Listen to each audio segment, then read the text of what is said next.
Hello, my friend. Welcome to live chat. Ooh, I think that we're gonna Annette, I think this week's topic is going to have some polarizing takes. Annette, I believe that you are correct, but that was an accent. But Kirsten, hi, good morning, hi in Michigan. So yeah, this week might have some polarizing takes, but I think that we're all going to land on the same place. Like I genuinely do, because yeah, we'll get into it. I don't want to tell you, but I really do think that, especially in this community, I think we're all going to kind of land the same spot. But yeah, I mean, we might have a little bit of discussion. So, I think that, it's important to preface this by saying, we're all going to be kind to each other. The moderators are here to keep this a safe place. The moderators are here to make sure we're all being respectful. If they time you out or something, don't take it personal. Just know that they're just letting you chill for a minute. If they really had a problem with you, they would kick you out. So if they time you out, please don't be mad. They're just doing their job, and they're volunteers, and they're wonderful people. They've been with me forever. Hi, Teresa. Hi, Flory. Hi, Steph. Hi, Audra. Yeah, so just, try to listen to the moderators if they ask you to do something, please. Even if you don't understand, even if you don't agree, because we're going to get a little heated today, possibly. Hopefully not. Hopefully not. What I want to talk about today is the myth of good and evil in the beauty space. And what prompted this was I just released on Friday my James Charles Behind the Controversy Part 3. And the thing about that video and what I was concerned about, it happened in that, and I knew it was going to. I knew that there was no way to avoid it. In that, at the end of part 3, James is correct. James is right. He was the one who was wronged. He's not good. Because the thing is, my friends, and you all know this is not like new information. Bad people can be right sometimes. You know what I mean? Not to say that James is inherently evil, but he's not. He's done. We'll find out in part 4 the things that he's done that are absolutely horrible. We've established in parts 1 and 2 the way he presents himself to be, and how arrogant and selfish and all of that he has presented himself to be, which is one of the reasons why I set this whole series up like that. But just because he's right in part 3, that's not that doesn't mean that he's the good guy. You know what I'm saying? Like, I even had a person, and no shame to them. If you're watching this, you have a right to do whatever you want. It is your choice. She said, "Oh my gosh, I'm going to go subscribe to James Charles right now." And I was like, "Oh, no, no, he's not the good guy." Because I think that this is the thing, and we'll get into this more. And the reason why I want to make this a live chat is because I wanted to have this as a discussion. I wanted to kind of bounce ideas off of each other on this topic, because it's kind of deep, it's psychological, it's philosophical, philosophy based. It's human nature and all of that. I wanted to have this discussion to kind of bring each other to the next level on this. And I hold on. Let me just pause there, because I got stuck in that word and I lost my train of thought. But yeah, I feel like it's so much more complicated than just watching a video and deciding who's good and who's bad. And I think that's just, we're busy. We got stuff going on in our lives. We have our own problems. We have our own things going on that we really have to put our mental energy into. So sometimes when we watch content, or we see celebrities, or we see beauty influencers, we just want someone to tell us who's the good guy, who's the bad guy. Who do I like? Who do I not like? And I think that's where we get ourselves into issues, because it's so much more complicated than that. It's so much more nuanced than that. And I think that the deciding of who is good and who is bad really comes down to the individual person looking at what happened, and looking at their own moral code, looking at their own behaviors, looking at their own faults and their own strengths, and then deciding from that base who they believe is the good guy and the bad guy. You can't just go off of somebody telling you. But we don't have that mental energy sometimes. You know what I'm saying? There's stuff going on. So that's what I want to discuss today. That's what I want to talk about today is how do we decide who is good and who is evil, and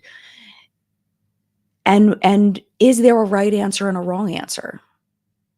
So we'll get into it in just a minute. It's a little deep for 10 o'clock in the morning, my time, but I know it's 9, 8, 7 o'clock in the morning for some of you. All right. Teresa. Hello, my friend Teresa.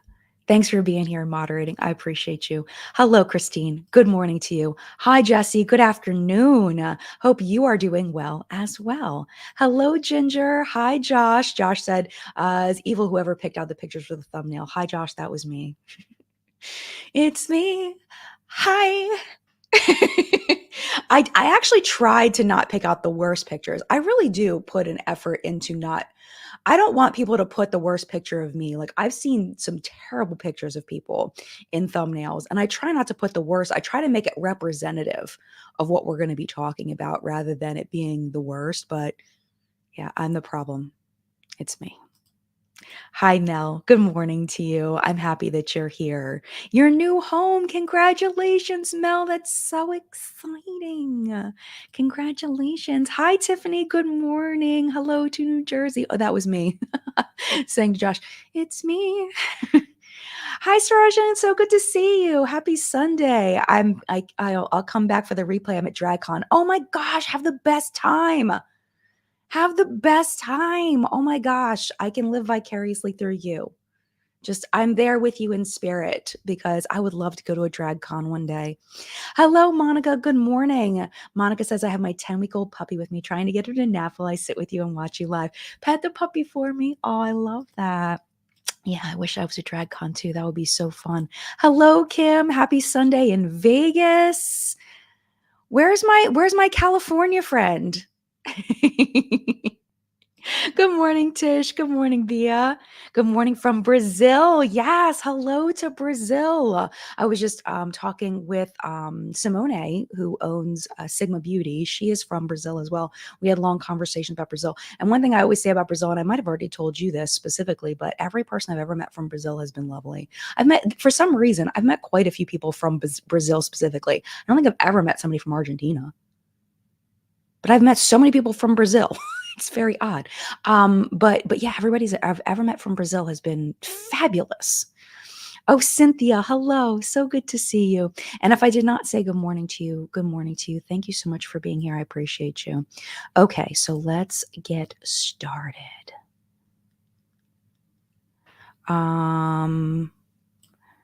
Yeah, Sandra. James Charles is not a morally good person. He is self-centered, but even a broken clock is right twice a day. Yes, Sandra. And I think that's kind of the crux of what I want to get across is that,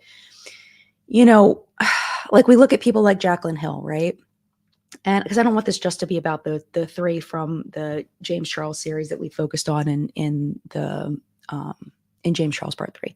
If you look at Jaclyn Hill, for example, we know that she has unabashedly lied so many times, and continues to lie about things that can be proven to be a lie, which is weird business. But people love Jaclyn for reasons that are good to them.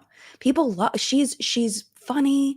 She's beautiful. She's charming and charismatic. She's cute. She gets kind of quote unquote real on her stories sometimes. There's a lot of reasons why people love Jaclyn, and I get it. Like, I totally get it. So, like, people that watch her on a surface level and see that, of course they're going to love her. You know what I mean? Like, I get why people really love her. And it's just about where you set your standard of, what's acceptable and what's not acceptable in your eyes. And if you are not you, obviously, but if the person is also someone that happens to bend the truth a lot, because Jaclyn's not the only person on this planet that lies. There are other people out there. And if you're one of those people, of course, you're not going to see her lies as being a big deal because you're going to see it as a means to an end. Not you, again. People are going to see it as a means to an end, that she's lying in order to move forward in her career, that it's justified because she needs to keep her in. What is she not going to pay her bills? Is she going to tell the truth just to, crash her entire career? Like, why would she do that? It doesn't even make any sense. So you can play devil's advocate for a lot of things. I do think that there is true evil. I do believe that there are people that are really good people, genuinely, but I think that the vast, vast, vast majority of people fit somewhere in the middle on that spectrum from good to evil. And I do believe that we try to push people toward those outer edges that really don't belong in those outer edges. Like, I don't believe Jacqueline's evil. I genuinely don't. She's not. She's just a liar. Like, that's why people, when people are like, you hate Jacqueline, you're trying to, you're obsessed, you're trying to bring her down. And it's like, no, dude, I'm just trying to tell people what the deal is so they can decide where on the spectrum they feel she fits. And it's going to be individual to the person. You know what I mean? Oh, Amir says it's weird to have watched parts 1 and 2 and based on just on 3 to decide to subscribe to his channel. Yes, Amira. And I think that maybe that person may not have watched parts 1 and 2. They may have just watched part 3. So that may be part of the problem. But yeah, I mean, I think that people are, they're fickle. They don't, I don't know. And it's fine. It's fine. It's not my business who someone else subscribes to, but I would not recommend making that choice. Like, that would not be my choice. Let's just say that would not be my choice. But I mean, yeah, I mean, I get it. I get it. Mel says, I think everyone has the potential for good and evil. It's the choices we make, also our environment, circumstances. There is inherent evil, though. Watch a crime series and you'll see, oh, absolutely. Oh, 100%. And I think that it's when we're pushed on that spectrum one way or another toward good or evil, like a certain situation, our personalities may go more on the evil side, or our personalities may go more on the good side, depending on the particular situation. Like, we're always fluid too. And also, I want to give credit to the fact that people can learn and grow. It is possible that someone could do something really messed up out of ignorance, out of immaturity, out of a lack of perspective. People can do things that make them look really bad because it was really bad, right? But then in the learning process, in the learning and growing process, they can grow and evolve. But I personally don't think that I think that you can only swing so far one way. You know what I mean? Like, I don't see like somebody like Jacqueline becoming a mass murderer, you know what I mean? Or James or somebody like that. Like, there's but there is growth available, not allowed. There is growth that can happen that can kind of push people one way or another. And I think it's important to, if we really care enough, because sometimes we just don't care, if we care enough to really try to get that perspective so we can make that judgment in our heads. And people are like, oh, you're not supposed to judge people. Well, how the heck are we supposed to live life without judging people? That's my question. I don't get that. Like, I get that it comes from, religious takes and all that. And I get the premise behind it of not judging people, but you really do have to judge people. Like, I mean, how do you pick out friends? How do you decide what's good and bad if you're not judging? You kind of have to judge to an extent, or else you're just going to be flopping around the world without any opinions, without standing for anything. Like, you have to stand for something, you know? Go back on my musical train and start quoting from Hamilton, you know? If you stand for nothing, Burr, what will you fall for? You have to stand for something, and in standing for something, you have to make judgments. I just made another cup of coffee right before chat, and it is delicious. So it's like, there's all these things that we're told in our society, that we shouldn't judge people, but we kind of have to. And that, always give some people chances. But really, when do we stop giving chances? When do we recognize that that's just who this person is? Forgiveness, all of those things. Like, we're told all of these things in society, but where do we draw the line and say no? Like, that doesn't fit in this situation. It's so complex and it's so nuanced. And because we are so busy, sometimes we just don't have a chance to think deeply about things like this. Annette says, I think believing in truly evil people is the exact mentality that can label those 50-50 personalities into the evil category extremes, because morality is so subjective and we pile on bad behavior. And when I say truly evil people, I'm talking about like Hitler. I'm talking about, Charles Manson. I'm talking about, people that are actually like evil people. Like when you see it in their eyes, and it's like when you watch, like we were saying earlier, if you watch crime documentaries, you can see it. People that are just evil. And I think on the other side, there are people that are really good people, like really good people. And I'm not going to list off people like I am, because it's not clear cut. Like, okay, so let me just add in a person that I met teaching. Her name was Jean. She was my partner when I worked in the trailers in Catonsville, Maryland. Okay, so we had these two trailers outside. The learning. Sometimes they call them portables. They're big, long trailers, and our trailer was connected by a door. She was on one side, I was on the other side. I taught reading, she taught math. And I will tell you, she still is. I haven't talked to her in probably 2 years. But Jean is one of those people that you can almost see the halo above her head. You know what I mean? Like, I feel like we've all met people like that, where like they would literally do anything to help somebody, and you just see that goodness in them. And for the 7 years I knew Jean, it was 7 years, 6, 7 years I knew Jean. I never saw her be unkind to a single person. Not a child, not a teacher, not a parent, not administration. She stood up for what she believed in, but she did it in the kindest way. Like the most evolved human, you know, like she, just incredible. Just this incredible person. So I feel like we have probably all met somebody like that, where it's like, was she perfect? I'm sure she wasn't, but close to the kindest human that I've ever met in my entire life, and such a good math teacher too.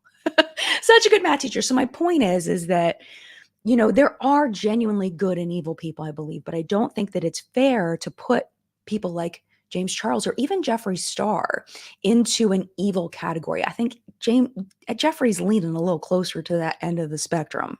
Let's just be real. But I think that if we actually delved into, I don't know, he's pretty bad. He's pretty awful. He's pretty self-serving, like, I don't know, he's pretty bad. But you see what I'm saying? I do think that there's a spectrum, and I don't think that Jeffree Star is Hitler. I don't think that Jeffree Star is Charles Manson or, Ted Bundy. See what I'm saying?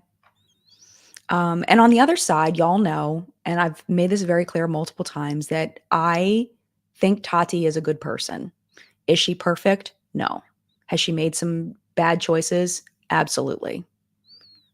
But I don't think she's a bad person, and I don't think she entered into that situation with James with malice in her heart. I don't think that was it turned out that way, but I don't think that was what was that was what was meant. And I do think that it showed in when James's subscriber count was falling, actively falling. Jeffree was gloating and congratulating Tati on her gain of subscribers. Tati was distraught and upset and actually made a video talking about how she wished that she could give all those subscribers back, because that was not what she wanted. And that video that she made, Why I Did It, was what stopped James from leaking subscribers, and she did not have to do that. If she was truly a bad person, she wouldn't have made that video, because at that point she was winning, right? She was the one who was gaining and James was winning. James was losing. But she stopped that from happening by her own choice. And to me, that shows me character. Is Tati perfect? No. But she didn't have to do that. You know what I'm saying? And I think it says a lot about gotta click on this comment. I think it says a lot about who she is as a person. I love this. Allison says, high praise. You're not Hitler. I know, but you know what? It's a spectrum, my friend. It is a spectrum. From my friend Jean to Hitler, there's a spectrum. Did I ever think I would put Jean's name in here with Hitler? No, absolutely not. But you see what I'm saying, though. Yeah, Gigi says, yes, I don't think Tati wanted revenge, and I think it came out like that. I think it did come out like that. I think it came across like that, you know? Yes. Hi, Audra. Audra says, "Good morning, my friend. You know how I feel about this." And actually, Audra has a video that they just put up about Jackie Ina, and it is in one of my open tabs to watch. But I had issues with so many issues with the processing of What's Up in Makeup for today that I couldn't watch it. It was on my, as soon as I'm done with What's Up in Makeup, I'm going to watch this. And I didn't, but it's about Jackie Ina and their perspective on how Jackie has been treated recently is what I believe that it's about. I haven't watched it yet, but I imagine it's a very insightful video, and I'm really looking forward to watching it. And yes, Audra, I know how you feel about this. See, this is the thing about me and Audra, okay? I'm a lot more nuanced than they are. I'm a lot more wiggly. Like I'm a lot more fluid. When Audra decides that somebody is a no, it's a no it's a no. That's the end. It's a no. And I love that about our friendship because we can have that conversation and respect each other's different ways of going about things. But it's important to recognize that it's okay to say someone is a no and then stick with that. Absolutely 100%. And that there will never be a redemption for people that you have said no to. That is an option, a very valid and respectable option. It's not me, but that's, I think, something that's really important in our society to recognize is we don't have to all handle situations exactly the same. And we can't just sit here and look at somebody else and say, well, you did that differently from me and I'm right and you're wrong. That's not how I feel like things should work. I think we need to show a little bit more respect for people in our society for just handling situations differently. Um, and that it's okay. It's okay to have that issue. I mean, I have that issue. I was reading Audra's next comment. It's okay to have those different levels of the ability to forgive or the ability to see growth. But what I will tell you about Audra is the first person to compliment me on my growth. And that is something I'm very thankful for because I know that that's rare for them. And I do not take that lightly. Let me go back to what Audra's comment was. I was starting to read it and then I lost it. Hold on, where did it go? Oh, I lost it. No. Yeah, Amira says Jen sees nuance like me, but Audra is a hard no like I am once I've decided that. Yes. And go check out Amira's YouTube channel as well. Right here. Audra says the difference between us is that I'm a mean A, B, and you're kind and forgiving. But I disagree with that. I don't think you're a mean ass bitch. Okay. I don't. I genuinely don't. Because I think because we talk about how we all need to make judgments. I think we need to accept that as a human. Like I understand that it's drilled into us from being small children that we're not supposed to be judging people, but we kind of have to accept that that's necessary. Like if you have a different perspective on that, that's fine. But it's okay. And I think that Audra, I think you're not mean, you're realistic and you just have a hard line. And when you've made that choice, you've made that choice. And there's nothing wrong with that. There's nothing wrong with that. Yeah, Jen says the big difference between Tati and the other players in the story is she realized she made a mistake, owned up to it, and doesn't seem to have repeated that mistake. Very true. Very true. And you notice because I think what happened with Tati was that she was, like I was saying, she was on that island by herself and she wanted to be part of the community and she got to be part of the community, but in all the wrong ways. And that pushed her back onto the island. And now she's by herself again, which is really sad because, I get the opportunity to meet people like Amira at Creators and Friends. And, I'm going again in September in I think it's like mid to late September to Palm Springs. And I'm going to get to meet some new people that I'm really excited to meet. And I would just if I didn't get to have those opportunities, I'd be sad. If I wasn't friends with Audra, I'd be sad. I feel like Tati really wants to be would really love to be part of the community, but because of her own personal experiences, she just can't, or at least she feels like she can't. And that makes me really sad for her. I get it, but it makes me really sad for her. Yeah, and this is another factor. And Cynthia, I completely respect this opinion. Tati seems like an okay person, but she's turned into a salesperson. So I no longer trust her opinions on products, and that is valid and fair.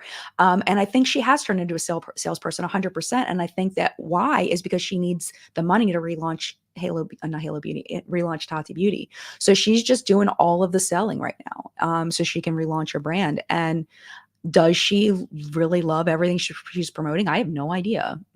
Like, I don't know. There's no way to know that, but she is selling a lot in order to earn that. And I get it. Like, I get it. Do I love it? No, but it makes sense. And in this world, we need money to do things. So it's like, if you're listening, I'm making a face like, oh. So yeah, I mean, I get it. I'm not gonna buy things that Tati's recommending right now either. I'm not buying much right now anyway, though, let's be honest, but I'm not buying something just because Tati recommended it right now. I might have in the past, but not right now. Yeah, Amira says, and also who you chose to hang out with speaks volumes. Jeffree Star's reputation was not a secret when Tati began hanging out with him, which that's something we're going to address in part 4 because that's what's wrong with me too, Amira, because what Tati ends up saying, which we'll get into, is the reason why she befriended Jeffree Star was because she wanted to help him be a better person. And you just see it on her face in Breaking My Silence, how she realizes how freaking ridiculous of an idea that was. Because it absolutely was. That was a stupid thought. And I think also she was trying to piggyback off of his fame. She knew he was a big creator, in my opinion. This is my opinion. She knew he was a big creator. He was interested in being friends with her. She wanted a friend. She knew that it would help her channel grow, and to gain more of a different audience, which I don't think was her core audience. I think that was a really odd choice. That was a really odd choice. And I forget who I was talking. I think it might have been Audra I was talking to about this. Might have been Audra, and we were talking about why didn't Tati become friends instead with mid-sized creators that actually were nice people? And I think it's because there might have been a personal benefit, a social benefit, but there was no growth benefit. And people of her size at the time were all about that growth benefit. You think about how Jeffree and Manny and Jacqueline and James were all collaborating with celebrities. Like, how would it have looked if Tati had collaborated with someone that was a mid-sized creator? It would have brought the value of her channel down when everybody else was collaborating with Kim Kardashian, you know? So I think that she saw that as a negative, but in the end, it probably would have been emotionally and socially smarter to collaborate with people that, if she truly wanted community, if that was really all she wanted, then that would have been a better choice than frickin' Jeffree frickin' Voldemort Star. But there was another motive there, and I think that's another thing that we neglect as human beings is understanding that multiple things can be true at once, that she can have wanted community and also wanted to grow her channel at the same time, so she was selective about who she wanted her community to be, and she selected the wrong frickin' people. Like, by far the wrong people. But at that time, what were her other choices of large creators to collaborate with? Like, was there anybody that would have been good? I mean, Pixie Woo, maybe, but I don't even know if they were really creating active content. But it's like, you look at all the large creators back then, they were all in it to win the game,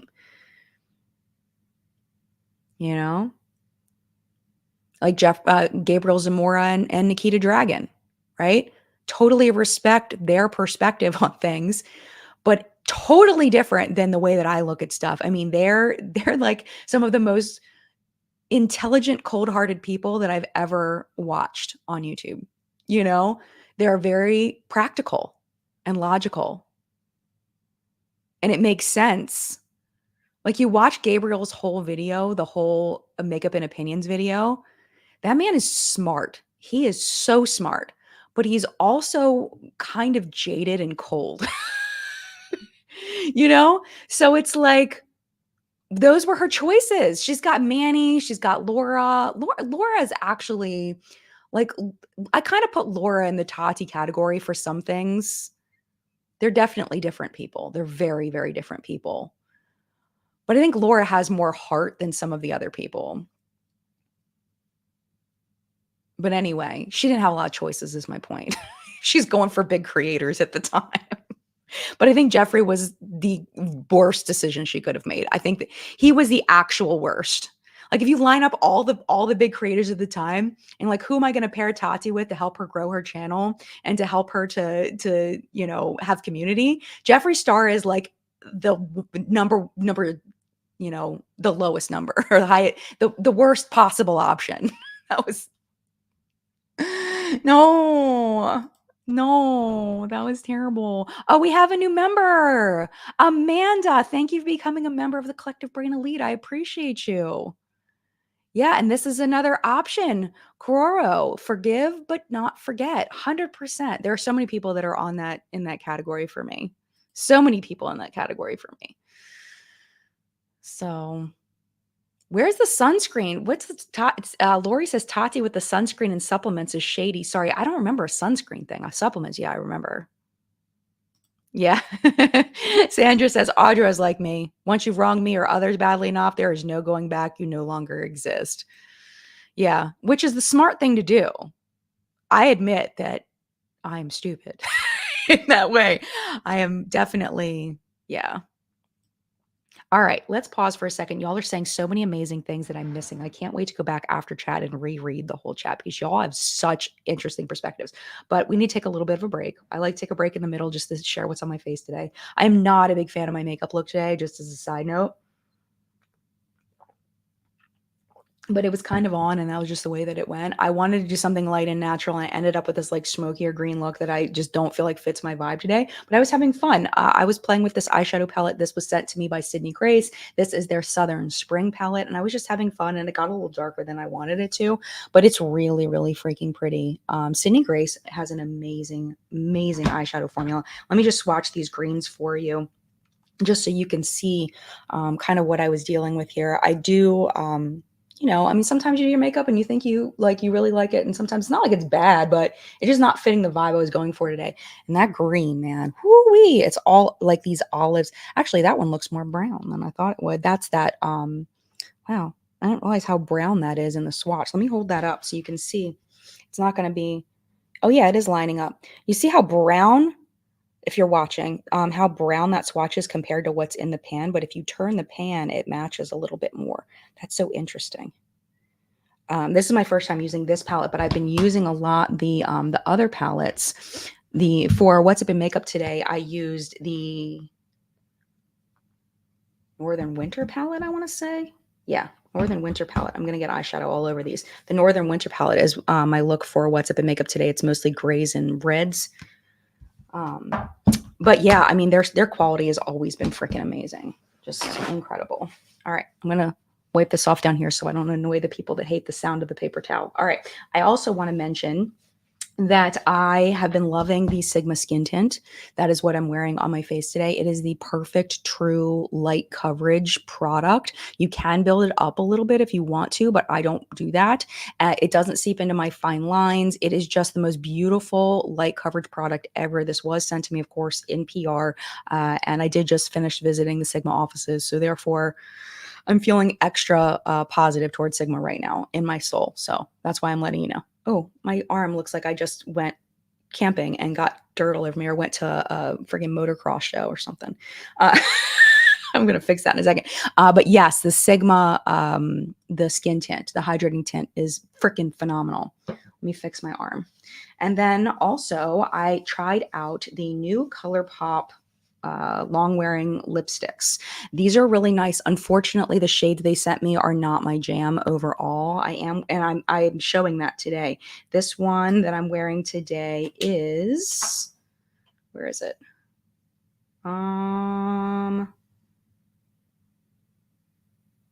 Can't freaking read this stuff anymore. It's so annoying.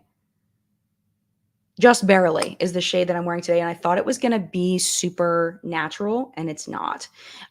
It's pink, which is kind of a bummer. I did have to I put a little tiny bit of one of the deeper shades because it really was the same color as my skin tone on my face. It just looked really washed out. So I put a tad bit of, what is it?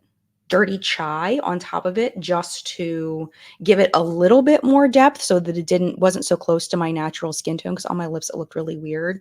But the formula, let me just tell you about the formula. The formula is, I think it's going to do exactly what it says it's going to do. It feels like it's going to be very long wearing. Phoenix wore one of the red shades to a concert, went to the Mitski concert with John night before last, and wore the red lipstick, and it lasted the whole concert, which is super cool. So yeah, they seem to be, they're relatively comfortable. They do feel a little dry on the lips, but for a long lasting product, I expect that. What I did was I just put a little bit of the Sigma balm stuff. Where is it? I know I'm spending a lot of time on makeup today, on what's on my face. The little balm. I don't know what the heck I did with it. Their little lip balm I put on it, the little pot lip balm I put over top just to make it a little more comfortable for me. But yeah, oh, here it is. Duh, it's right in front of me. This right here, the little Sigma. It's called Hush is the shade, but these are all clear. Don't buy them for the shades. They're very nice. So just to make it a little more comfortable on my lips. And then for my blush and bronzer, I used the new ColourPop Lucky You Lip and Cheek Balm. Very easy to use, really enjoying that. And continuing to use and love the Milani Cream Bronzer Cheek Kiss. This is in Spilling Tea. That's my cheek combo today. All of this was sent in PR. All right. I feel like I've talked about makeup way too long because I want to get back to this conversation. Yeah, Anna says she chose the wrong community people. Community people, flashy, over the top, and not good people. Yeah, I agree. I agree. Yeah, Stephanie says, imagine being one of the most popular people on YouTube and the loneliest person in person. Yeah, and I think Tati says something really interesting in her video. It's actually still live on her channel, the one about her birthday dinner. And I kept the clip in James Charles Part 3 on purpose because she says when she goes to the Space Needle in Seattle with Jeffrey and James, she hears everybody cheering for Jeffrey and James, and she recognizes that she's the smaller creator, and she steps back and let them have their moment. But then everybody starts singing her happy birthday, and she feels really special. And I think that sometimes our perspectives can be skewed. And I think in that moment, Tati saw herself as a small creator, which is ridiculous to me because it's like, it's all about perspective. And I think it's really important to be realistic about where we are in life, to not be overinflated about it, to not be underinflated about it, but just be realistic where we are, and to have 5 million subscribers, which is what she had at the time, and think that she's a smaller creator and that she's letting them have their moment. Like, I get it, but at the same time, to not internalize that she also was a big creator at the time is weird to me. And I think that it's just maybe a self-confidence thing, maybe an ego thing, maybe it's just her lack of connection with people in the community that didn't allow her to really see how big of a creator she was. But it's like she had to have known. It's just weird. It's just weird to me. I don't get that. you know? And I think that's partly why she may have gone after Jeffree Star as a friendship, because she felt like he was bigger than her. But it's like, Tati, you're already a huge creator. You don't need Jeffree Star. I wish I could have said that to her. Like, you don't need him. Can you imagine if Tati and I had been friends back then? Because I'm such a superior friend, right? Because I'm such I could have changed the world if I had just had the chance, right? I think we all think that in our hearts, that if we had just been involved, everything would have been fine. Of course, I'm egotistical enough to think that. But if Tati and I had been able to have a conversation and she said, I'm going to go thinking about collaborating with Jeffree Star. He has this idea. We're going to go get ready in his private jet. I would have been like, Tati, no, absolutely not. Like, I could have been the Audra to the Jen in the situation. And I could have gone to and be like, no, don't do that. You don't need that. You don't need to do that. Like, I understand it may be fun. I understand it could grow your channel, but no, this is a terrible choice. And imagine if she had listened to me. Imagine if we had been in that situation and she had listened to me. Maybe, I don't know, I was just thinking about the parallels between the way she was trying to tell James not to do all of these things, and he continued, and now he's gotten himself in these situations if he had just listened to her. It's like, I think that it's really important to listen to the wise people in your life. And for me, I have Audra, I have my friend Mary Lynn, and I have my husband, who are the wise people in my life. And I think that it's so important to listen to those people, and really consider what they're saying. And very recently, I've tried to be the wise person to people, and they're not listening to me. And it's really frustrating to see someone making the wrong decision and not being able to do anything about it. And I feel for Tati in that she was watching James make the wrong decision over and over again. And she knew what the right decision was, but he wasn't listening. But I think what's really important is to understand that it's not our lives. When we know that we are giving good advice and the person just doesn't listen, we have to let it go. We have to let it go because it's not our lives. It's not our lives. And I think that's where Tati really messed up, is that she really tried to force James to do what he didn't want to do by uploading Bye Sister. I think that was terrible idea, because he's still the same freaking person, and he got worse. Bye Sister did not help him. He just kept going on the same track because he needed to learn that lesson on his own. But in my opinion, I feel like it's really important to listen to those wise voices and at least really consider them, at least take the time to sit in them and consider them. Because I know the times that I have not listened to people in my life like Audra, I have regretted it to the nth degree. So, I do think that that's really important. Yeah. Hi, Shirley. Shirley says everyone makes good choices and bad. And if we could foresee the future. Oh, definitely. Definitely. But I do think that we can avoid problems if we listen to people in our lives who are making points. Even if our emotions, because I think that's what happens a lot of times, our want for an outcome or our emotions will lead us to down that path, the bad path, because our emotions are so strong, our desire is so strong. We feel like this is the path I want to go on. And if I just don't talk to anybody about it, if I just don't talk to somebody that's going to convince me not to, then I can go down this path and it's going to be fine. And then we go down the path and it's like, oh, yeah, probably should have talked to that person, probably should have listened to that person, whatever it may be. And I think a lot of times we know that it was the wrong choice.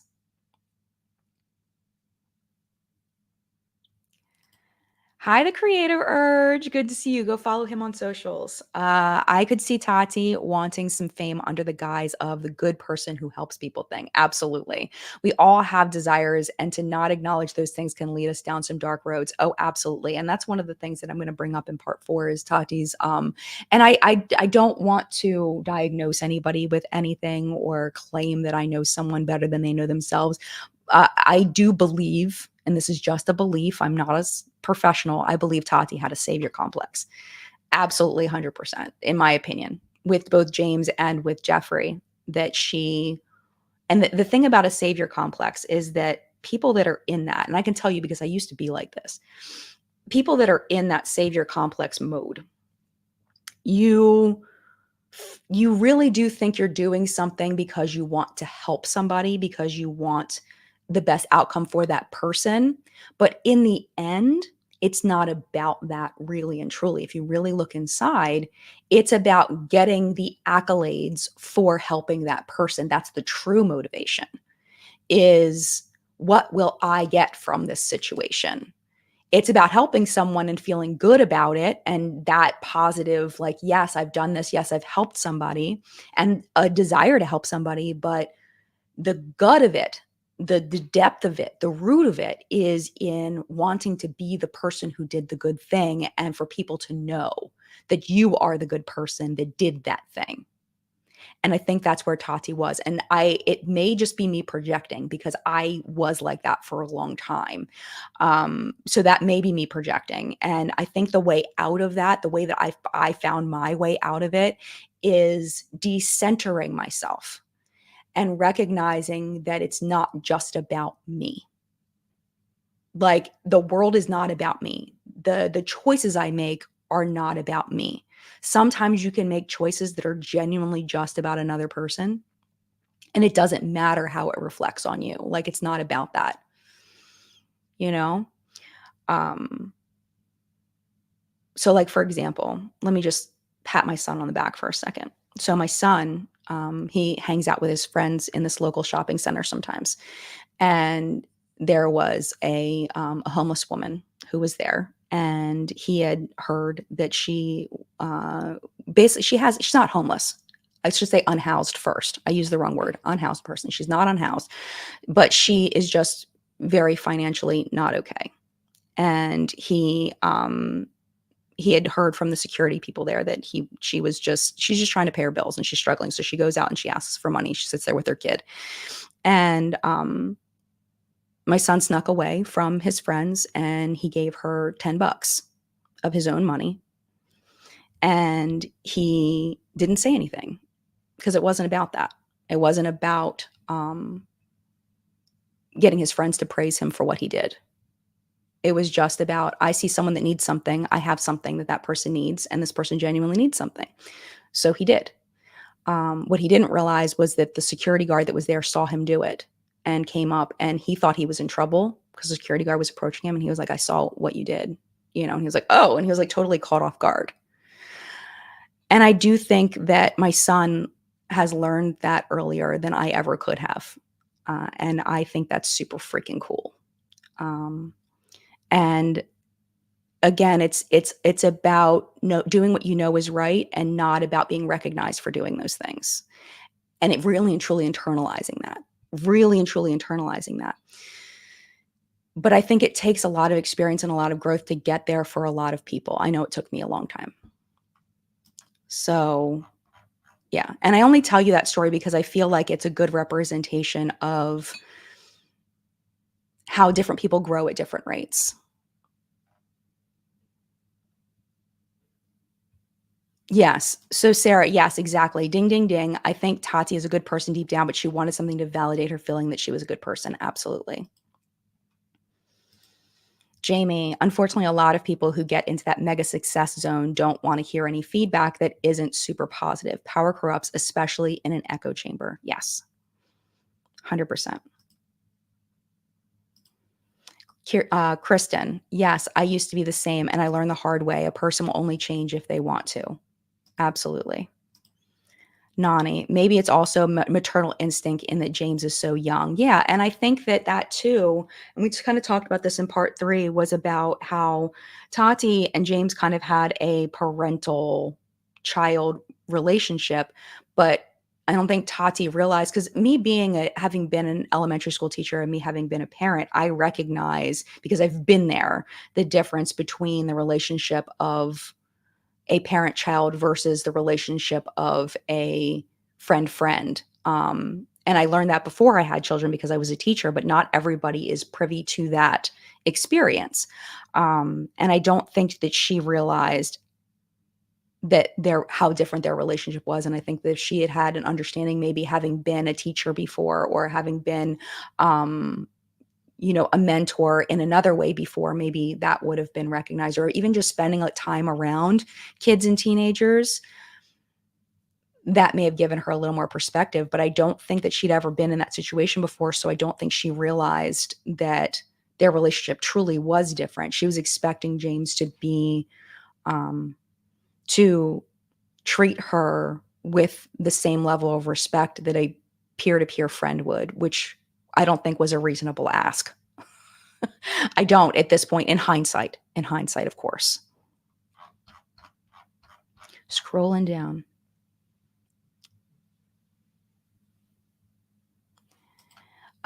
Betty says, wouldn't the negative judgment just go to the word unhoused? I've heard that unhoused is the preferred term for that, but I'm not a professional in that. Like I don't know a ton about that.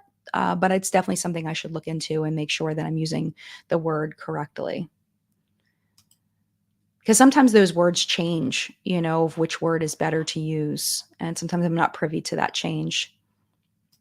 Yeah, Karen says Tati has always said she's an underdog, and I think she wanted to find her people or her place. And the thing is I think that is 100% wrong. I don't think Tati was ever a freaking underdog, to be honest, ever.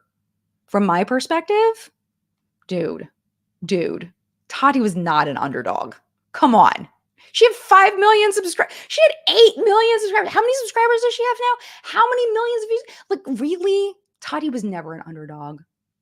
Like, come on. For real? Stop. I don't think I think she believed it, but that's some BS. Never. You go to these events and you hang out with people that are small and medium-sized creators, you meet underdogs.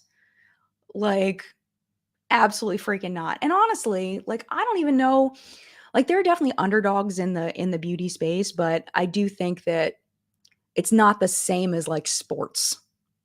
Like I don't think that it can be compared because growing on social media is all about, who you present yourself to be and what kind of content that you create and what people are interested in and being able to tune into what people want to watch versus what you want to make and finding that balance and hopefully it matches of what you want to make versus what people want to watch and then having an engaging enough creating like a television show on your own that people want to engage in. It's very, very challenging. So it's more about skill than it is about like fairness or unfairness, in my opinion. I know there are some people that will disagree with me on that.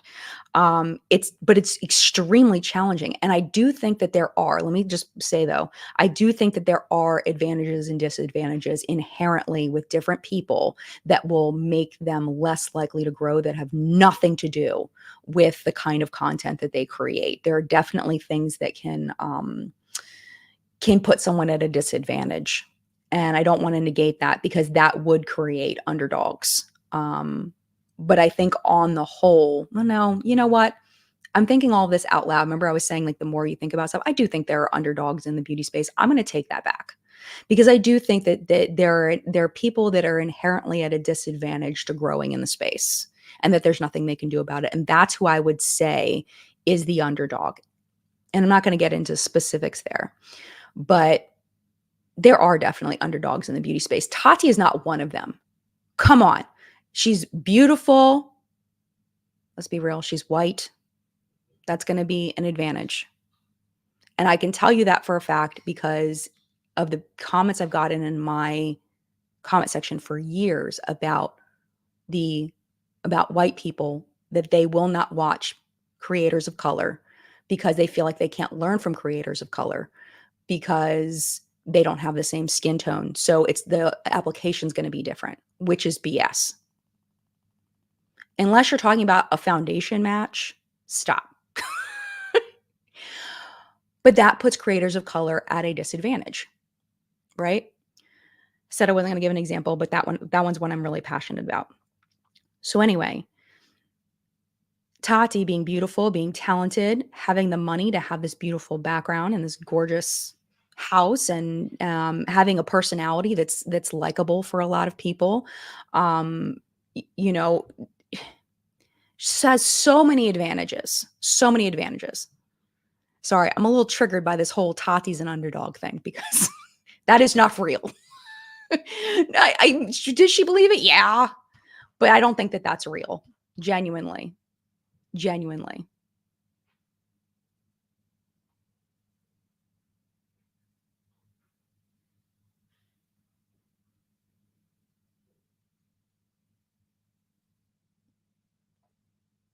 Okay. Thank you. Thank you, Amira, for explaining this. Talking about the word unhoused, Amira says, it's not about feelings. I'm talking about why the word unhoused is used, which isn't about feelings. It's about nuance and respect. Yes. I like that. I like that explanation. Thank you for adding that to the conversation, Amira. I appreciate you.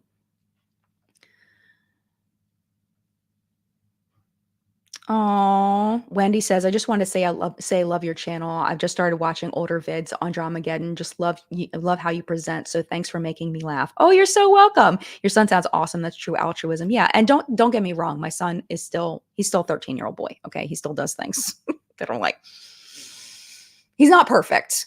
I'm not trying to put my son on a pedestal and say he's the most perfect angel in the world because obviously, you know, nobody's kids are.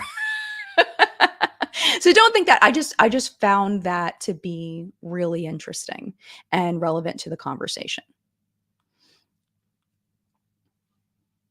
Yes, exactly. Exactly, being bio girl. Exactly. My mom always says you don't need to announce the good things you do. Yes, but I think internalizing that is really hard because when somebody has a savior complex, they want to announce because they only did it because they wanted the flowers, right? So holding on to that is like holding on to it is like painful because you want to share it so bad because you want the positive from knowing that you've done it and knowing that other people know that you did it. So it's really hard, and I think you have to get to a growth point in order to get there where you're okay with not announcing the good things that you do. And that's hard, especially on social media when people only know you based on what you show them. Because you're dancing that fine line because you want people to see your true self, right? You want to show them who you are so that they can understand who you are as a person, but you can't always like you shouldn't always be announcing all the good things you do because then that is not kind of negates it, right? It's kind of interesting. It's an interesting topic. Hi, Tina. Hi, Tina. Good to see you. I think I'm going to get to see Tina if I read right in Palm Springs in a few weeks, which I'm so excited about to hang out with Tina again. That's going to be amazing. All right. We are almost out of time, my friends. How did this go by so fast?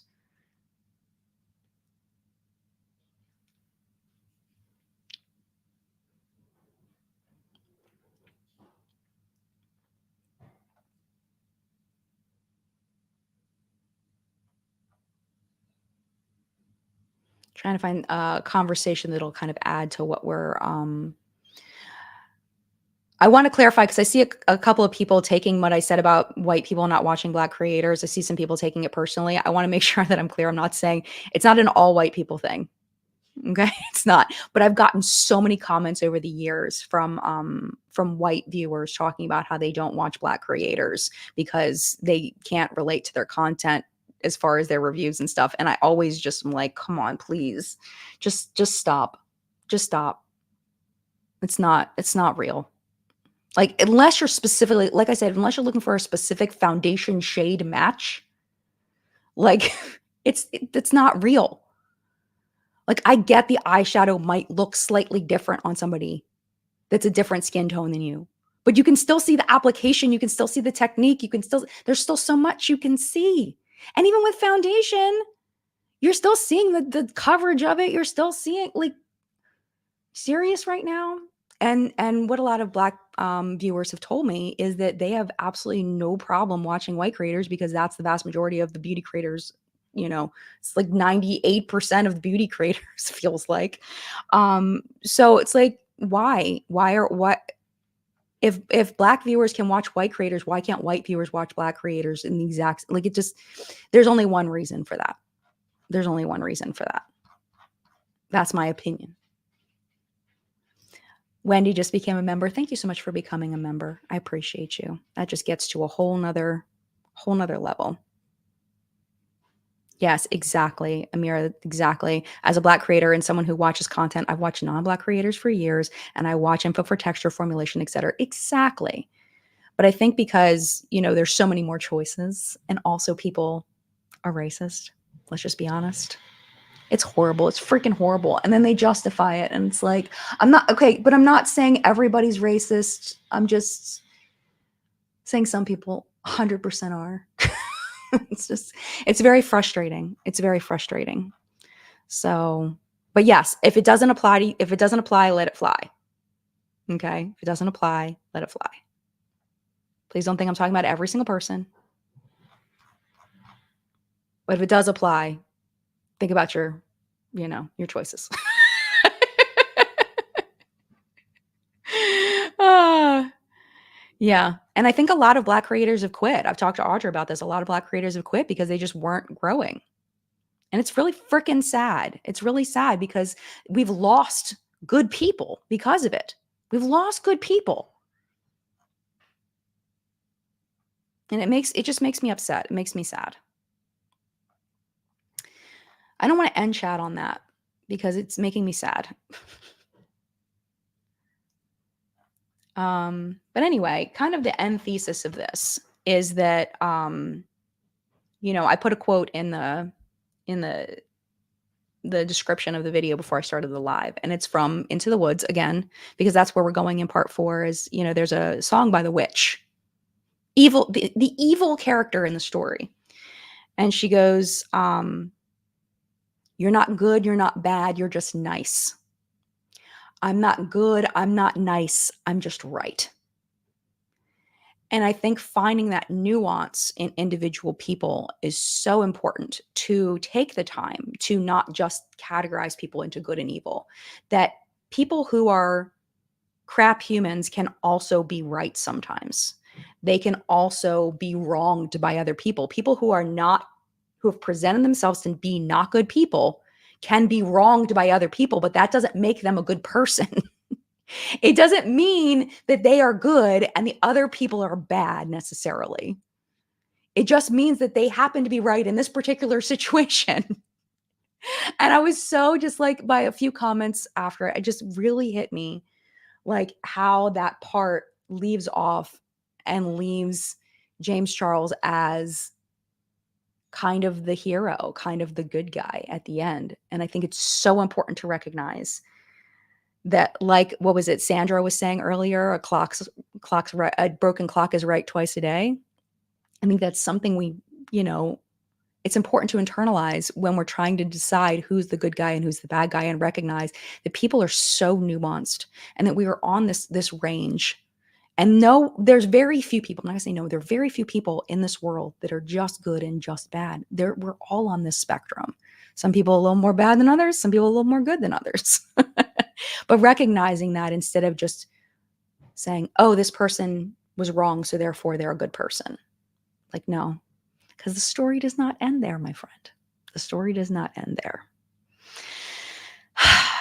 So speaking of that, this chat does have to end here because it is time to go, unfortunately. And I hope that thank you so much, Sandra. Sandra said, Jen, you're cool. Don't stress. Sandra has been with me through some ish. Sandra, I appreciate you more than I could ever express. Amira too, and Audra too, and Tina too. We all understand what you're getting at. Anyone triggered needs to think about why. Yeah, I agree. It's difficult to express opinions that you've learned along the way from experiences that you've never lived. Sometimes it's difficult to articulate that. So I appreciate everybody's patience with me as I try to articulate things that are extremely complicated. And speaking of that, just as a disclaimer, this is a live chat, and sometimes I don't say things perfectly. Sometimes I come to conclusions as I'm talking. So, take that into consideration. Rewatching this on the replay. But thank y'all so much. Y'all are amazing. And this week, I may do a video on Friday, but it won't be James. We'll see. I may, it just depends on if I really want to just take it easy this week, or if I want to push and put out a video on Friday, it may be something a little easier. Maybe I'm not going to say it because I don't want to get people excited and then I don't do it. But I may put out an easier video this week. I might not. But What's Up in Makeup will be back to normal next week. And then hopefully the following week, that Friday, will be James Charles Part 4. That's the goal.